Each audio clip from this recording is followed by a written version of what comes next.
Welcome everybody, Jamison C. Montgomery here with you, and I can imagine that most of you all are still struggling with this condition. Again, it took me almost 3 years to get over it, and that was not having all the knowledge that I have now, of course, and I'm not having the knowledge of others to figure out why this was lasting so long.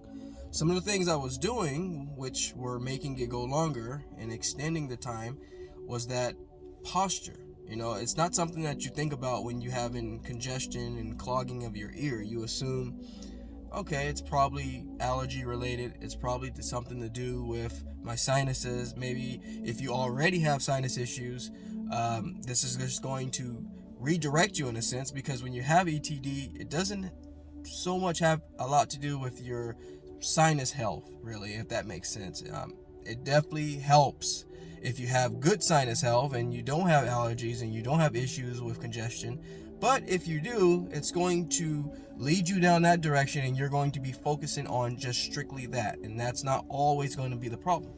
Let's jump into how sleeping positions can affect ETD and make it last longer. So for one, as you see in the video here, your spine needs to be aligned while you're sleeping, even while you're sleeping, believe it or not. And when we are sleeping, sometimes we tend to want to sleep on our stomachs. And well, I learned very quickly that that is not the correct position for me. There's a lot of stomach sleepers out there, and I want to tell you that this is going to prolong you having Eustachian Tube Dysfunction and tinnitus as well, and TMJ related issues. Back sleeping is going to be the correct way that you should be sleeping, and of course that's going to be a little hard for all of us to do for 7 to 9 hours of sleep. But sleeping on your back is going to increasingly help heal the body because it keeps everything neutral.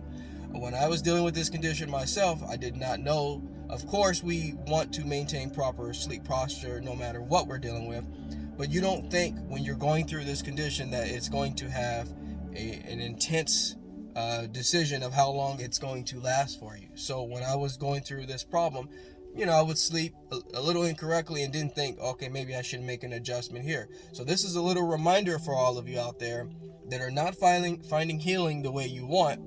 Start looking at the way you're sleeping. Start paying attention to your posture. If you're mindful of the fact that you're sleeping with your head tilted at an angle, you're sleeping on your stomach, or you're just not keeping your body aligned here, as you can see on the video, it causes all these conditions here, all these problems.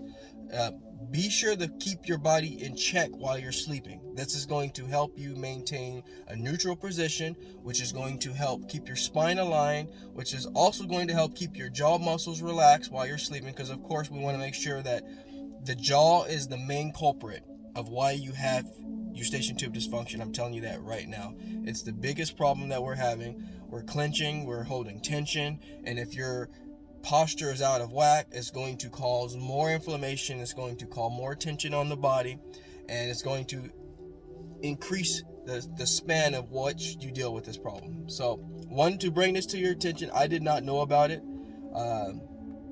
Did not think it had a correlation. So I wanted to make sure that you all are aware that it does have a correlation. And if you're struggling still, start looking in this area. All right, everybody. I am Jamison C. Montgomery. I will talk to you soon. Take care.